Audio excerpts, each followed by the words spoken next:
Welcome to the Gran Turismo World Series 2023. I'm so glad you've joined us here because this is the start of the journey, the road to the live finals, and I'm going to be sharing everything with you. So I really hope you're going to enjoy this series.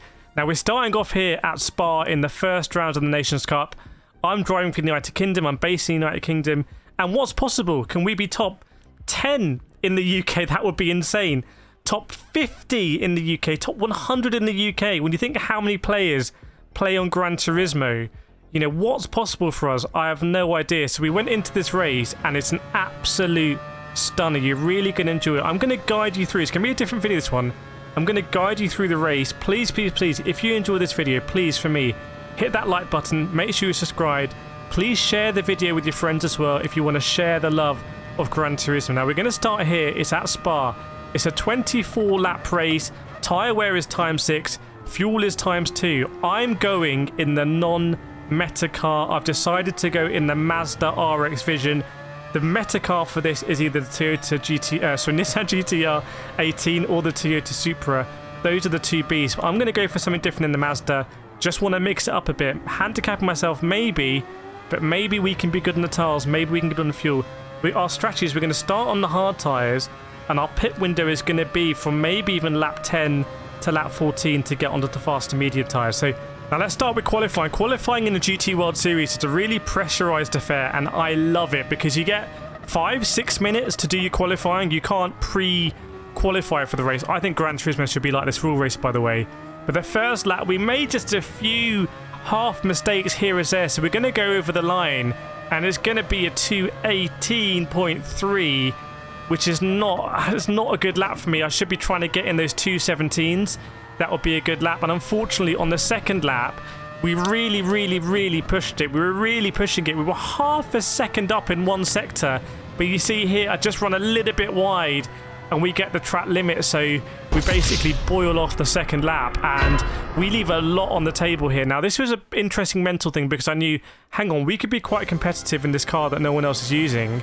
But also, we're going to have to come through a lot of cars. So we're going to go to the grid now. You can see here, Momo's in this race. You'll know Momo's the most notorious driver in Gran Turismo Sport. And we're going to have to cut through the grid here. Let's go. Right, here we go. Here's the countdown. 3, 2, 1. Almost an hour of racing is about to begin. It's an endurance race. I love it. There go the planes starting right behind Momo's. We've got Fanatec GT World Series on the car, which as I'm recording this has just happened at Brands Hatch. And actually, I interviewed the driver who set the fastest lap a couple of weeks ago when I was at Spa in real life, Albert Costa. So I'll link that video at the end. He's a massive fan of sim racing. You really want to see that video, haven't already. But going up Eau Rouge here, trying to stick with Momo's as much as possible. We know that Toyota Supra is a very strong car. He didn't have really the best run up the hill, you can see. And so we're able to stick with him. Decisions about fuel here as well. So I've gone into 6th gear. That is not the fastest thing to do if you're not in the slipstream, because you will lose more time with the gear change than you sort of gain back. So in the slipstream, not in the slipstream, sorry, you want to stay in 5th gear, but in the slipstream, I think you want to change up anyway, and I want to save fuel. You're going to see fuel's really important in this race because it is a fuel-saving race. By that I mean the more fuel you can save in the race, the less time you have to spend stationary in the pits filling up the car. So I had a lot of questions about this in the stream. And it is a fuel-saving race. Let me know in the comments, by the way. I want to know from you how your GT World Series went, what your race went like, and also if you're new to Gran Turismo and you've got any questions about GT World Series or Gran Turismo, let us know in the comments, because this is going to be a series. I can answer them in the next video when we do the next race at Fuji. But here, lap 1, you can see we're kind of sticking with Momo's. Look at the delta. Oh, he goes a little bit wide here. And remember, we go kind of side by side just to sort of jostle. I just kind of want to show him that I can race them. But then we have this big moment. But luckily, the drivers behind had already dropped off a little bit, so we weren't under pressure. But interesting sort of dynamic there. We'll now need to catch on. To me, that showed a slight chink in Momo's armour there, that he was getting a bit leery. The Supra is a very leery car. Seems to have so much torque in the lower gears. The Mazda actually has a really nice second gear. I think it's nicer than the GTR and the Supra, actually, especially when you're coming into the bus stop. This part of Spa is all about low traction, low speed, high RPM exits. So we come into the bus stop here, little squirter throttle right now, and then in second gear, and then it's all about feeding it in as fast and smooth as possible and then there's a short run down the pit lane to last source where we're going to do the same thing. We're going to try and brake just after the 100, go down to first gear for the rotation, try and get on this green paint, and then up to second gear and feed the power in. Don't run too wide. And you can see here we're catching up with Momos. So I'm actually going to fast forward a little bit because we're going to get very, very, very close. So you join us here. We've just gone over Radio and it's now lap 4. And you can see that the pack ahead is starting to extend. I'm going to talk about why that's the case. We're going to go up the inside of Momos here. I think he does initially fight us on the brakes, but then we're just able to sort of kind of flow through, and he sort of lets us go through, really. I think Momos doesn't fight that too hard. If you don't know, Momos was the most infamous driver in Gran Turismo Sport. No one knew who he was. He was regarded as the dirtiest driver in Gran Turismo Sport. Millions of views on YouTube of YouTubers at that time saying Momos, filthy driver, dirty driver. And I was kind of confused by the whole situation, so I made it my mission to track down Momos. So I spent months and months and months tracking down Momos, speaking to him, getting in contact, speaking with him through my broken French, getting him comfortable, and then ultimately doing an interview with Momos that I'll also link to at the end. So that was the first sort of reveal of Momos and understanding his behaviour in Gran Turismo Sport, and I felt giving Momos an opportunity to tell his side of the story, because it felt like he was getting slated a lot, but no one really knew his side of the story, so that's quite a satisfying thing to do. See here, Andy went wide here. I think Andy had started the race on P2 or something like that. We'd beaten him in the previous race, but he'd had a big moment, and again, maybe running wide on the eggs, and that sort of fed everyone back. Now, the story of the race here, I want to let you know, because now we can sort of look forward here. I don't think we need to worry about anyone else coming from behind, because we just had quite a good pace differential. When I say good pace differential, I mean 10th by 10th over sectors. We were able to build up that gap. But looking forward, we've got Winkelmann, who we had beaten in the previous race, and we'd done quite an aggressive, I would say a strong but fair and aggressive overtake on Winkelmann near the end of the race. So we'd already shown we could beat him. That's when we were driving in the Nissan GTR, which he's also in. We've now switched to the Mazda, but Winkelmann's pace in this race is frankly scary. He's very, very, very scary pace, but he is on the hard tyre at this moment in time. So I'm on the hard tyre, you can see Winkelmann's on the hard tyre. Some drivers, like the Frenchman who set the fastest lap in P3, they are on the medium tyres. They're in the 217s, I'm in about the 219s or the 220s. So what we're going to see is we're going to see those medium drivers pit, and then they're going to go onto the slower hard tyre. Then we're going to pit and go on the faster mediums and try and catch them up. So that's the dynamic of the race. So I'm going to zoom forward a little bit. So I've just zoomed forward to lap 19. We actually had a disconnect. The French driver disconnected the guy with the fastest lap. He might keep that fastest lap, actually. Although you expect the laps to get faster as the fuel goes down. You can see we're doing our best here to try and keep up with Winkelmann, but the leader, who is now confirmed on the medium tyres, has jumped into the pits. So he's going to do the next 14 laps on the slower hard tyre. So it's impossible to say really right now who's ahead of who, me compared to them. Yes, they started ahead of us, but our pace on the hard tyre might have been a lot better. You look at the lap times on the right, you can see the ones under my camera that we were pretty consistent. They were all sort of around that range. I don't think we did anything in the 21, so our pace was quite good. Winkelmann, you can see, is just sort of extending that gap. He's a very, very, very good driver, and he's sort of really turning the screw in this race, I felt. Then you got Womble Leader, who's another Gran Turismo 7 streamer. One of the cleverest, I think, players in Gran Turismo. Incredible strategy knowledge, incredible knowledge of the cars. So he's going to be one to watch out for. And then we've got F. Felipe, who's a very, very, very fast driver in the lead at the moment. Let's zoom forward some more and see what happens around the pit stops. So we zoom forward to lap 12, and you can see that Felipe and Womble Leader have pitted. They've basically gone back into the traffic, so they're now on the slower hard tyre, and they're in the traffic, albeit they'll be around drivers probably on worn hard tyres. And it's lap 12 here, and we're actually going to dive into the pits. We're going to do it a little bit earlier than we did in previous races. Winkelmann does the same thing. So we're diving in a little bit early. Both of us are going to try and go longer on the medium tyres. You can see the fuel saving coming into play. We came in with 30. It says 29 up there, but it says 30 up there. And Winkelmann had 25. So we had saved 5, whatever it is, units more than Winkelmann. See other people coming to the pits also around 30. So Winkelmann had been using that fuel. That should mean that if we both filled up to the same amount, that we would catch Winkelmann a little bit. You can see it's going to fill up now after tyres go on. I actually fill up a little bit more. Simba Mupfanya super chatted $4. Got a super chat in the race. Was absolutely awesome. Support in the race, absolutely crazy. I mean, if you were there, it was just mad support. So lucky to do that. And you can see we fueled up to 73.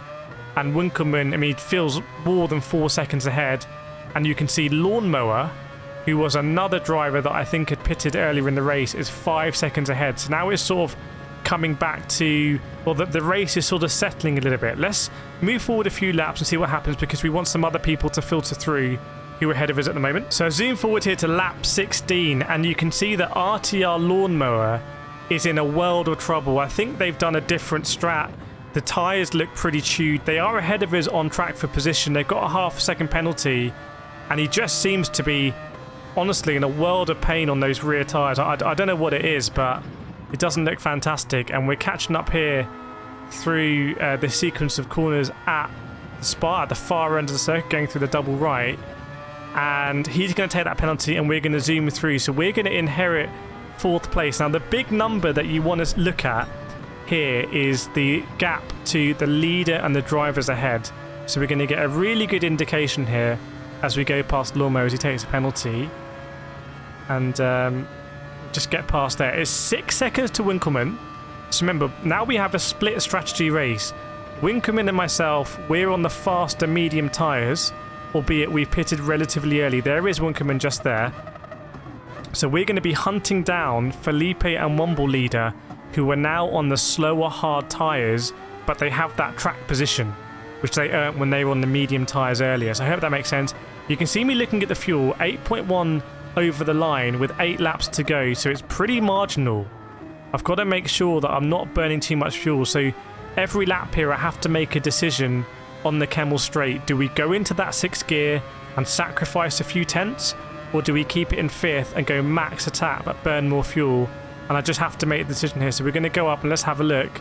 Up Eau Rouge, Radion, try and just sort of cut the top without getting the track limit. And you're going to see here the rev band 155 is the place for you to shift if you're going to do it. I go a little bit further, 158.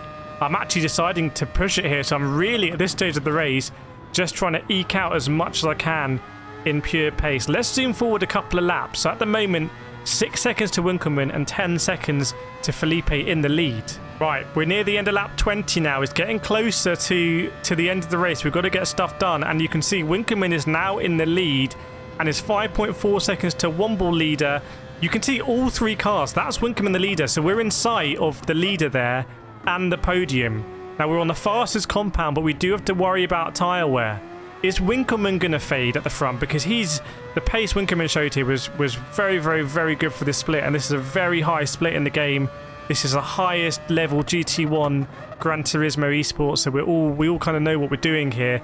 You see Andy's in the pits again. I don't know what's gone on with him. He's had an absolute nightmare there, maybe. But yeah, Womble leader 5 seconds up the road, and this was a really interesting thing. You see, I've still got to consider fuel. Do we try and max it? Do we save the fuel? But also between Womble and Philippe, they're almost like a little team now. Their team on the hard tyre. What am I going to do? See, I'm looking at the fuel. I glance at it a few times and I decide to upshift. That's the decision I took there. But you see, they're going to work together down that straight. You can see the gap extends as we go down the straight. They'll be pushing each other. They'll be bumping each other. They'll be trying to work together for a team as long as possible because they know that I'm coming. So let's zoom forward. We need to get close to the end of the race and see if that sort of alliance between them is going to hold. Let's go. So we're coming to the end of lap 22. So there's going to be 2 laps to go. Just 2 laps to go. You can see the fuel is 2.2. So the fuel's actually pretty good. I'd say we have a decent buffer there. It's probably going to go down to 2.1. Yeah, 2.1. But we've got 0.1 buffer, which at this level is everything. I think that they're fighting now. Definitely they're fighting. Womble leader, I think, was trying to go through. Yeah, Womble leader has gone through. Interesting. So Felipe now is the next car. 2.8 seconds is the gap, coming down quickly. If they're going to try and fight each other, they're not going to be able to extend that lead on the straight, which will go up Eau Rouge, Radion, 2.6 seconds. And we'll play this through now to the end of the race because this is absolutely huge for points. Now I know that really we can go top 20 in the UK here. Like, that is, for me, quite an achievement to be the 20th fastest player in the UK. Going into Lacoum, the gap 2.7 seconds, 2.8. I've now got to drive the car incredibly smoothly. We are really losing grip on the rears. 2.5 seconds. The gap's coming down in the stream. This is very, very, very tense. Very tense. You can see the lap times there, fairly consistent on the right-hand side. Our fastest lap, 4 tenths slower than Winkelmann, which is not too bad considering that Winkelmann's on the mad one. Getting a little bit sketchy on the edge of the curb there. 2 seconds is the gap. Lap and a half of the race to go. Into Pouon. Is the back going to want to slide around? How early can we get on the power? Trying to white line it. Go from line to line. Use the maximum track. 1.6 seconds now. The gap is crumbling at this stage. A lot of people in the stream chat were really on the edge of their seat saying this is going to happen. This is going to be done. 1.5 seconds. You can see we've taken an absolute chunk out of them. Coming into the final sort of corners here before the long back straight that goes into the bus stop. Having to sort of just lift the throttle there a little bit because of the oversteer. 1.3 seconds. 1 second around is usually the slip in Gran Turismo 7. See, I've got the purse lips. I'm really trying to focus here. How fast can we go? Decide to upshift. Possibly a poor decision. I don't know. We see the fuel's come down quite a bit. 1.1 now. So we've really burnt into that. 1.2 seconds trying to go around. Not get the wheel spin. No traction control in this race for us. 1.3 seconds. The gap has gone on there. The gap's gone up. See Felipe sitting in that slip. 1 lap of fuel remaining as we go over the line. I was quite narrow there, remember. Get on the power. 1.4 seconds, not the best exit. 1.5 seconds. So opportunities to gain time there, and we just haven't taken them. We need to go again. How are they going to be on fuel? Are they going to be marginal on fuel? We'll have to see. Upper Rouge, Radion absolutely pinned it flat. 1.6 seconds. The gap is growing. What is going on? We're on the faster tyre. Are they close enough that they're going to have a battle? Let us see. Trying to peer over at Lacoum. See, Womba goes through. Felipe, they are definitely closer. Close enough to have a fight, I should say. This is where we can gain in the Mazda. Should be quite manoeuvrable here. You can see, I believe it's 2 Supras ahead of us. So the OP cars, the meta cars have filtered to the top, as you might expect. Round the hairpin, the name badges show up, show that we're closer. This is the last lap. 1.5 seconds now. We just haven't been able to close it down as of yet. But are they going to be struggling on fuel? Are the tyres going to go for them as well? A little bit of oversteer. You can see I'm frustrated. Because we would have caught that would have been 2 or 3 tenths. We'd have been eating into them. Turning into Pouon. The car feels like it's on an absolute caster tray now. Just wanting to rotate. Still 1.4 seconds. See, the pace has been brutal here. And we've dropped the rest of the drivers behind. Trying to turn in, get on the power in the middle bit here. See, full throttle for a bit. Then off, feed it in. 1.3 seconds, 1.2 seconds. Hang on a second. Is it coming back to us? 1.2 again. Drop down to 1.1. There it is, 1.1. Maybe some fuel saving going on. 4th gear, feathering the throttle. Don't want to run too wide. 1 second, 9 tenths. Might be in the slipstream now. 9.5 tenths. Is it coming down? Let's have a look. Not really. We might need some shenanigans in the bus stop. We've just arrived in the slip, but is it a lap too late? The fuel warning comes on. He goes wide. He goes wide. That might be a track limit penalty. This could be a podium on the last lap. Very wide there. Goes in hot as well. Look how close we are. Can we dive up the inside? Have a look up the inside. Oh, a little bit of contact now. And I decided there that I just could not, in good conscience overtake him there, given the contact. So we go over in P4, and you can see I'm absolutely devastated because I felt like I'd really thrown it away. But we're going to have a look now at the points. And by the way, if you enjoyed that, like I said, please hit that like, hit that subscribe. Share the video if you want to share the joy, share the ups and downs of Gran Turismo, because the GT World Series is something very, very special. But as you can see, 26 in the world is absolutely... 26 in the UK is absolutely astonishing for us. And I will take that. I will take that 100%. We go on now to Fuji. Onto Japan. We'll have to think about the car choice there. Reckon the GTR is going to be almost unassailable at Fuji, to be honest. And it's really not my best track. So we're going to be practicing as well. If you want the tips, make sure to check out the Discord where there'll be lots of discussion about the best cars to use and whatnot. But yeah, there we go. Great race, P4. Not too far away from a P2. We played our cars a little bit differently, but I had to be very satisfied with the driving and therefore ultimately the result. I will see you all. I'll see you next time.